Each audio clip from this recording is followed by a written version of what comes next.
23వ కీర్తన తీసి చక్కగా 5-6 వచనాలు చదువుదాం. నా శత్రువుల ఎదుట నీవు నాకు భోజనము సిద్ధపరచుదువు, నూనెతో నా తల అంటి ఉన్నావు, నా గిన్నె నిండి పొర్లుచున్నది. నేను బ్రతుకు దినములన్నీయు కృపాక్షేమములే నా వెంట వచ్చును. చిరకాలము యెహోవా మందిరములో నేను నివాసము చేసేను. చూడండి, చక్కగా అంటున్నాడు, నా శత్రువుల ఎదుట నీవు నాకు భోజనము సిద్ధపరిచావు. ఎవరు శత్రువులు? మీకెవరు శత్రువు? ఎవరైనా శత్రువులు ఉన్నారా? లేరా మీకు శత్రువులు ఎవరు? దావీదు అంటున్నాడు, పాపం ఆయనకు శత్రువులు చాలా మంది ఉన్నారట. దావీదుకు శత్రువులు చాలా మంది ఉన్నారట. క్రైస్తవులకు శత్రువు ఉంటాడు. ఎప్పుడు శత్రువు ఎవరో తెలుసా? అపవాది. గుర్తుపెట్టుకోండి, మనుషులు కాదు. చూడండి, ఆయన ఏమంటున్నాడంటే, నా శత్రువుల ఎదుట నీవు నాకు భోజనము సిద్ధపరిచి ఉన్నావు, నూనెతో నా తల అంటి ఉన్నావు అంటున్నాడు కదా.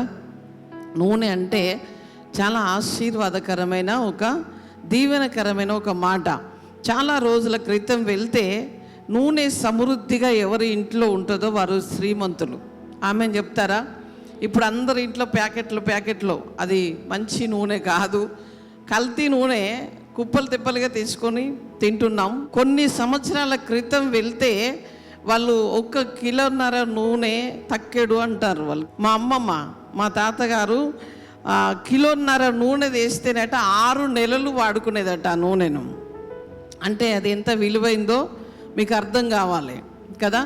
ఇప్పుడు మనం 5-6 కిలోలైనా సరిపోవట్లేదు. అప్పటి టేస్టు, అప్పటి నూనె చాలా శ్రేష్టమైంది.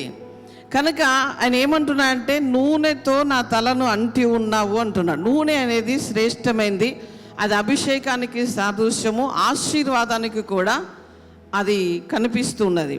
చూడండి, ఒక విధవరాలు కూడా ఎలీషా భక్తుని దగ్గరికి వచ్చి అంటున్నది, అయ్యా నా భర్త చనిపోయాడు, నాకు 2 కుమారులు ఉన్నారు. ఈ 2 కుమారులను కూడా అప్పుల వారు వచ్చి తీసుకొని వెళ్ళాలని వాళ్ళు వెళ్తున్నారు. నా భర్త ఎంత భక్తి కలిగిన వాడో, ఎంత శ్రద్ధతో నీ దగ్గర పనిచేశాడో నీకు తెలుసయ్యా. ఇప్పుడు నా కుటుంబం చాలా భయంకరమైన స్థితిలో ఉన్నది, అప్పులతో ఉన్నాము. నా కుమారులు 2 బానిసలుగా కొనిపోబడే పరిస్థితి వచ్చింది, మేమేమి చెయ్యాలి అని అడిగినప్పుడు ఆయన ఏం చెప్పాడు? నీ దగ్గర ఏమున్నదమ్మా? ఏమున్నదంటే, నా దగ్గర కొంచెం నూనె ఉన్నదయ్యా, ఏమీ లేదు కదా. ఆశీర్వాదం ఉన్నది అక్కడ, నా దగ్గర కొంచెము నూనె ఉన్నది అంటే ఆమె చక్కగా ఆయన ఏమంటున్నాడంటే, వెళ్ళి మీ ఇరుగు పొరుగు వారి దగ్గర అందరి దగ్గర నుంచి కూడా పాత్రలు తీసుకొని వచ్చి చక్కగా నీ ఇంటిలో పెట్టి తలుపులు వేసుకొని ఆ నూనె అంతా అన్ని పాత్రలో నింపండి. వెళ్ళి ఆమె ఆ ప్రకారముగా నూనె అన్ని పాత్రల్లో పోసిన తర్వాత పాత్రలు అయిపోయాయి అనేదాకా ధార ఆగలేదు. అంటే చూడండి ఎట్లా ఆశీర్వాదం అంటే, నీకు ఎంత కావాలో అంతవరకు ఆశీర్వాదం అనేది ఆగదు. ఒక్కసారి ప్రభు నిన్ను ఆశీర్వదిస్తే నీ బ్రతుకు దినములన్నిట కూడా కృపా క్షేమములు నీ వెంట వస్తాయి. కనుక ఆయనను ఆశ్రయించాలి, ఆయన దగ్గరికి వెళ్ళాలి. ఆ దావీదు చెప్పినట్లుగా, ప్రభువా నేను బ్రతుకు దినములన్నిట కూడా కృపాక్షేమములు నా వెంట వస్తాయి. కొంతమంది నోరు తెరిస్తే నేను ఎప్పుడు చనిపోతానో, నాకు ఎప్పుడు చావు వస్తుందో, నేను ఎప్పుడు బాగుంటానో, ఈ బ్రతికెందుకు అని అలాంటి వారికి ఆశీర్వాదం రాదండి. మీరు ఏమైనా అనుకోండి, మిమ్మల్ని తిట్టుకుంటారు, మీ పిల్లల్ని తిడతారు, మీ భర్తను తిడతారు, మీ బంధువులను తిడతాడు, ఇలాంటి వారికి ఆశీర్వాదం రాదు. కానీ ఎప్పుడైతే నువ్వు విశ్వాసముతో మంచి మాటలు నువ్వు మాట్లాడతావో, వాక్యానుసారముగా, దావీదుకు నీకంటే నాకంటే ఎక్కువగా శత్రువులు కష్టాలు ఉన్నాయి.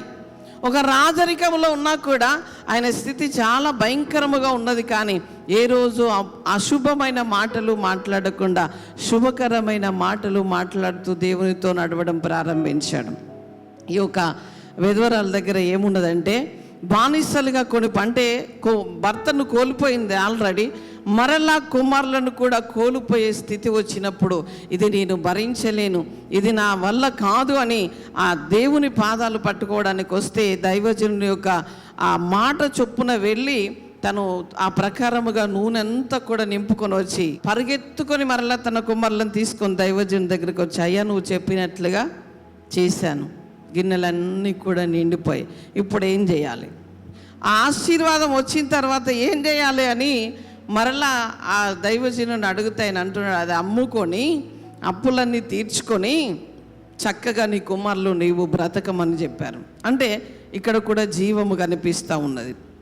ఈరోజు సజీవుడైన దేవుణ్ణి ఆరాధిస్తున్నావు, జీవము నీలో ఉన్నదా?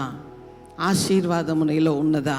నువ్వు ఎక్కడైనా తప్పిపోతున్నావా? ఎక్కడైనా తొలగిపోతున్నావా?